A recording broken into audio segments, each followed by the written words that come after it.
धनंजय, ये जो जो जो बात अभी कबीर ने आपको कबीर ने हमारे दर्शकों के लिए जो जानकारी दी है, उसमें ये जो एक ऐसा लग रहा है जैसे कि तालिबान और ये जो इस्लामिक स्टेट, अल कायदा, ये इनके बीच में ही कुछ खटपट सी पैदा हो रही है। और अगर ऐसा होता है तो ये तो पूरे रीजन के लिए बड़ी खतरनाक बात हो जाएगी। जी, देखिए, हमेशा से ये कहा गया था कि अफगानिस्तान एक फर्टाइल ग्राउंड है टेररिस्ट एक्टिविटीज का, हमने पिछले समय में भी देखा।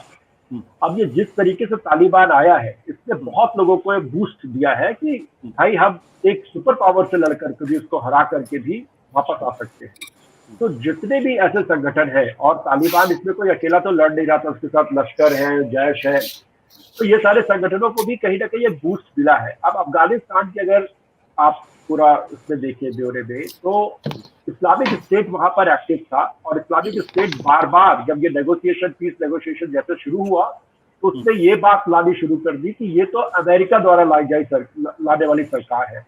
जो तालिबान का क्रिटिक था अशरफ घनी के लिए, वही क्रिटिक आईएस का है तालिबान के लिए, कि अमेरिका बैक्ड है, अमेरिका समझौते के साथ आई है, और हम इस सरकार को नहीं मानते, ये रेडिकल सरकार नहीं है। अब चूंकि अफगानिस्तान के अंदर अभी कुछ दिन पहले ही उनके एक बड़े नेता ने यह भी कहा कि महिलाएं घर में रहे, क्योंकि हमारे जो नीचे के कैडर है वो किस तरीके से रिएक्ट करेंगे हमें पता नहीं है, हमें थोड़ा समय चाहिए। इसका मतलब है कि नीचे के बेसिस पे आज भी वो रेडिकल एलिमेंट्स है, और वो रेडिकल एलिमेंट उनके साथ जा सकते हैं जो अब एंटी अमेरिका हो ज्यादा, जो और ज्यादा कट्टरपंथी हो। तो इसकी संभावनाएं अफगानिस्तान में थी, और इसीलिए तमाम सारे इंटेल रिपोर्ट भी आ रही थी कि अफगानिस्तान कोई सेफ जगह नहीं है।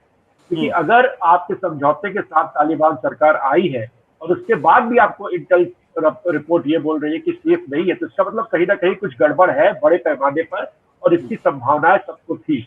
ऐसा कुछ जैसा कि आपने खुद बताया कि इंटेलिजेंस रिपोर्ट थी, तो वो जो गड़बड़ थी वो आईएसएस, ये जो इस्लामिक स्टेट है, इसके ही तहत लोगों को समझ में आ रहा था कि ये कुछ गड़बड़ कर सकते हैं। अब इन्होंने जो ब्लास्ट किया है, और मुझे लगता है कि पूरे तरीके से इनका हाथ है, क्योंकि तालिबान तो ये चीज करने से रहा वहां पर, क्योंकि अभी उसकी सरकार है, उसको लेजिटिमेसी चाहिए, तो ऐसा वो नहीं कर सकता है।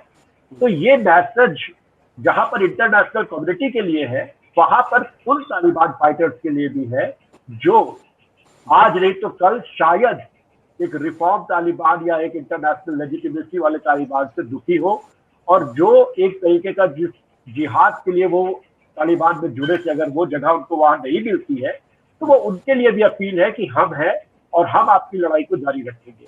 तो एक बात ये उभर के सामने आ रही है कि जितना हम समझ रहे थे अभी तक कि शायद मामला अच्छा हो जाए, शायद स्टेबिलिटी आ जाए, अफगानिस्तान तालिबान के लिए रेजिस्टेंस रहे, लेकिन और कुछ ना हो, पर ये ब्लास्ट ये प्रूव करता है कि अफगानिस्तान में जिस तरीके की संभावना थी वैसी अभी स्थिति शायद ना रहे। हो सकता है, आप इसमें हम लोगों को बहुत अशोभित नहीं होना पड़ेगा कि अगले समय में भी, मतलब अगले 10-15 दिनों में भी इस्लामिक स्टेट कुछ ऐसी बड़ी हरकत करे कि वो एक बड़ा मैसेज फिर से इंटरनेशनल कम्युनिटी को दे। और उसके लिए टारगेट अभी सिर्फ अमेरिका नहीं है, उसके लिए टारगेट तालिबान भी है, उसके लिए टारगेट वो सारे लोग भी है, मतलब और भी जो विदेशी लोग हैं वहां पर, वो टारगेट है। तो किसी के ऊपर भी अटैक कर सकता है, क्योंकि उसको एक बड़ा मैसेज दो जगह देना है कि इंटरनेशनल कम्युनिटी को कि हमारी यहाँ पर उपस्थिति है, काफी मजबूत है। दूसरा, तालिबान फाइटर्स को कि अगर आपको कोई प्रॉब्लम है तो हमारे साथ आइए, हम इस जंग को जारी रखेंगे। पर क्या तालिबान इनसे निपटने में सक्षम रखते हैं आपको? देखिए, तालिबान निपटने में सक्षम रहता है या नहीं रहता है तो दूसरी बात है। अभी तो तालिबान को बहुत कुछ करना पड़ेगा अपने आप को वहां पर साबित करने के लिए। जो अफगानिस्तान की फौजें वो कहाँ भाग गई है किसी को नहीं पता है। तो अभी तो वहां पर जो एक सरकार की रूपरेखा होती है वो तो है नहीं। मतलब हमें तो लग रहा है कि वो मीडिया रिपोर्ट्स आ रही है कि मुल्ला ब्रादर आ गए हैं, ये आ गए, वो आ गए, लेकिन अगर आप देखिए जो सरकार जो होती है, जो सिस्टम होता है, अभी तो वहां पे कोई सिस्टम स्थापित हुआ नहीं है। वो क्या होगा नहीं होगा किसी को इसके बारे में कुछ पता नहीं है। तालिबान के तरफ से भी कोई क्लैरिटी नहीं है।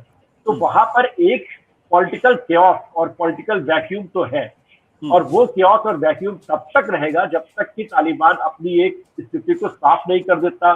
तमाम सारे प्रोविंसेस के को कौन हेड करेगा, और किस विंग को हेड करेगा, उनके इंटेलिजेंस यूनिट को कौन हेड करेगा, मतलब उनके पास अपने सिस्टम होंगे, लेकिन अभी दुनिया को पता नहीं है। तो इसका अर्थ ये है कि वहां पर काफी स्पेस अभी अराजकता के लिए है, क्योस के लिए है, और इन तमाम चीजों का फायदा हमेशा ही ऐसे संगठनों को होता है जो रेडिकल देन दाउ का पोजीशन लेते हैं। मतलब आप रेडिकल है तो आपसे ज्यादा रेडिकल हम है, और क्योंकि आपने अपना मूवमेंट पूरा रेडिकलिज्म पे खड़ा किया हुआ है, तो होलियर देन दाउ वाला पोजीशन लेने वाले के साथ लोगों की जाने की संभावना हमेशा रहती है। और आईएस का ये सबसे बड़ा मैसेज अफगानिस्तान में उसने दिया है कि वो अटैक कर सकता है। और दूसरा बहुत इंपॉर्टेंट बात यह है कि उन जगहों को चूज किया जहां पर अगर आज पूरे अफगानिस्तान में देखा जाए तो जो मैक्सिमम सिक्योरिटी कॉन्सेंट्रेशन होगा वो डेफिनेटली इन्हीं दो जगह पे होगा। तो इसका मतलब है कि हम उसमें पेनिट्रेट कर सकते हैं, हम उस सर्किल को तोड़ सकते हैं। ये भी एक मैसेज है, क्योंकि वहां पर तालिबान भी सिक्योरिटी प्रोवाइड कर रहा है, नेटो भी है, अमेरिकी फोर्सेस भी है, और जो इंटरनेशनल फोर्सेस है वो भी है। और वहां पर आकर अटैक कर देना, ये साफ मैसेज देना है कि हम किसी भी घेरे को, सुरक्षा घेरे को तोड़ सकते हैं आसानी के साथ। सत्य हिंदी का ऐप डाउनलोड करें गूगल प्ले स्टोर पर।